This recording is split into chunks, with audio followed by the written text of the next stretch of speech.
This is Jeff Dumbarello, broker of Steelbridge Realty, here to talk about the 2014 Lee County, Florida residential market in review. Disclosure, this is my work done for me and shared with you. The data came from multiple sources. Those sources are the Lee County Clerk of the Court, the City of Cape Coral, the U.S. Census, and the MLS data. About us, we're a licensed real estate brokerage. We use cutting-edge marketing techniques to offer solutions in today's challenging environment. Our group of professionals have decades of experience.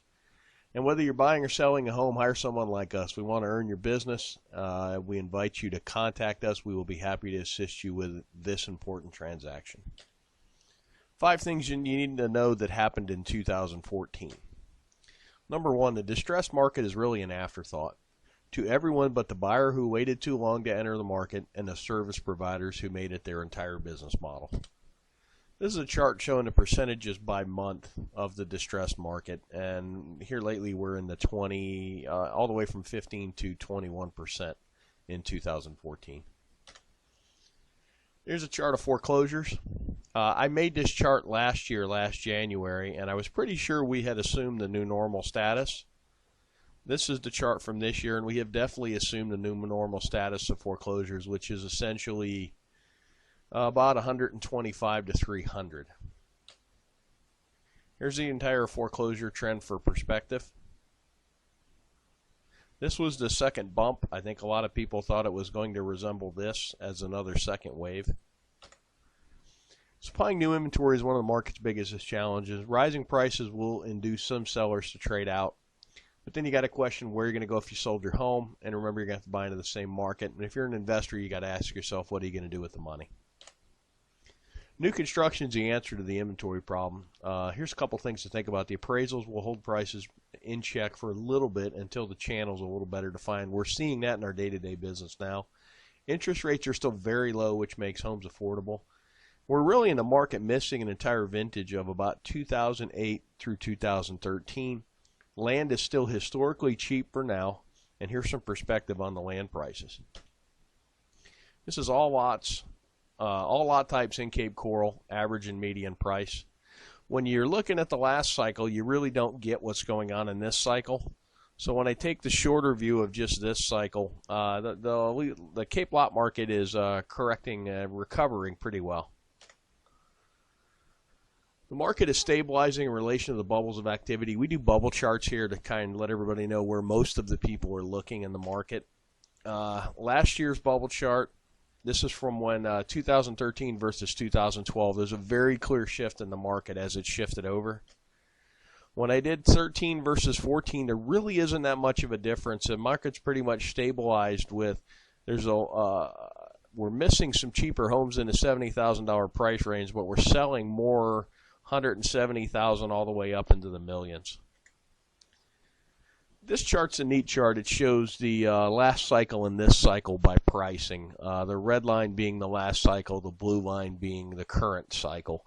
And you can see that we mimicked the last cycle for a while, and then you're starting to see 04 and 05 in the last cycle pulled wildly away to where we're just getting slight price increases, but not like we did before. And this is really a function of the banks aren't giving out crazy loans. There's no stated income, no stated asset loans. So this is a sustainable market that's actually driven by sensible leverage. Some perspective, we operate in a seasonal and a cyclical market. The seasonality is really determined by our weather. Up north, when it's warmer, is when they're busier in the real estate market. Here, when it's a little cooler, is when we're busier in the real estate market.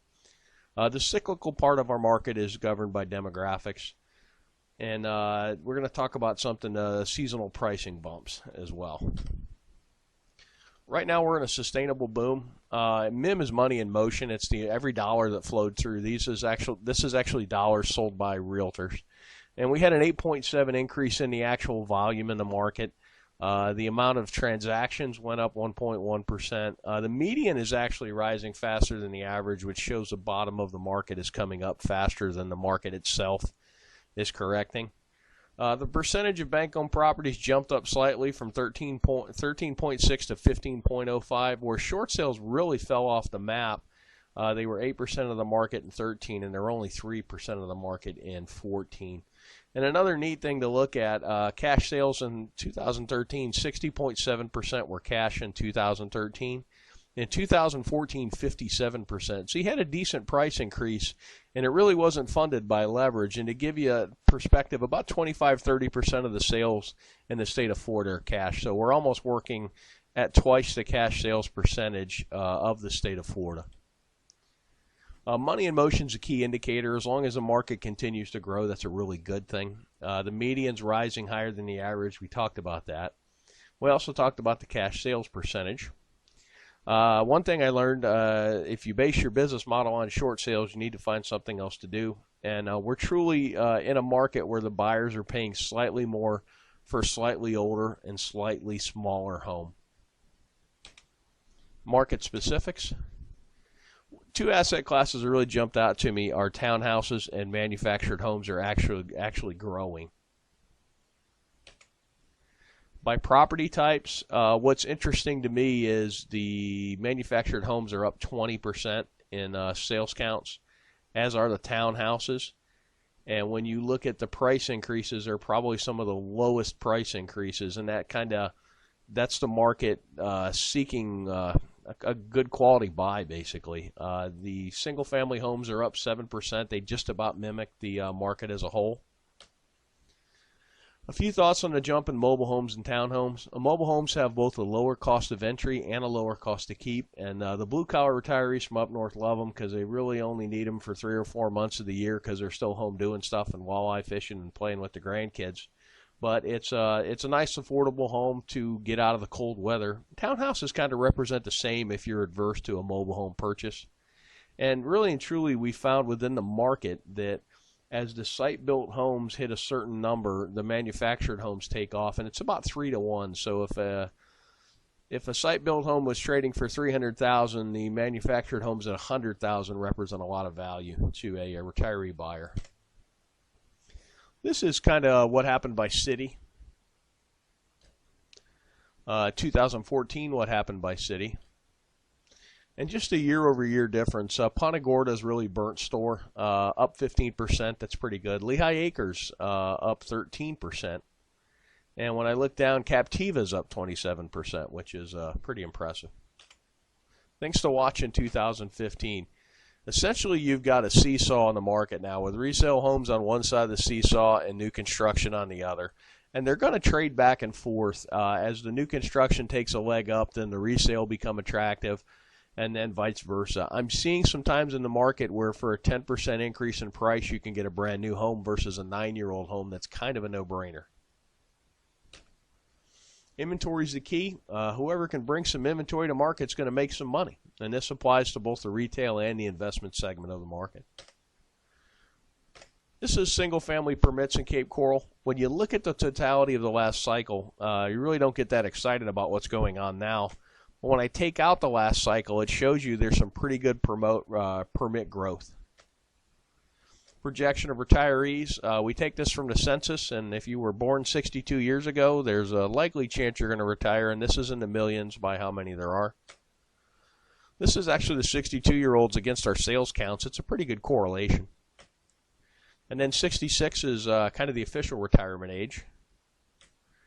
And it doesn't quite resemble as much the 62, our sales patterns, and I think the 62 more kind of takes in early retirees.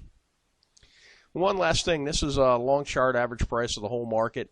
This little blip right here was when the banks really let it loose and just basically gave out free money. And that's kind of what we're looking for now is everybody's looking for when this time is coming back, and it's really going to be tied to leverage. We were in a boom, which is what we're in now as the market went up to here. And then when the banks went crazy, and you also had Hurricane Charlie in here, which took a little inventory and dumped some insurance money into the market, which kind of overheated it a little more. But this was based on easy money and basically turned into a mania. And that's kind of what you got to watch for now is loan programs. If you have any thoughts or questions, why don't you give us a call at the office at 239-694-3300, and my extension is 102. And you can always, if you're watching this video, click the link below the video and fill the form out, and we will be in touch with you. Thanks for watching, and make it a great day.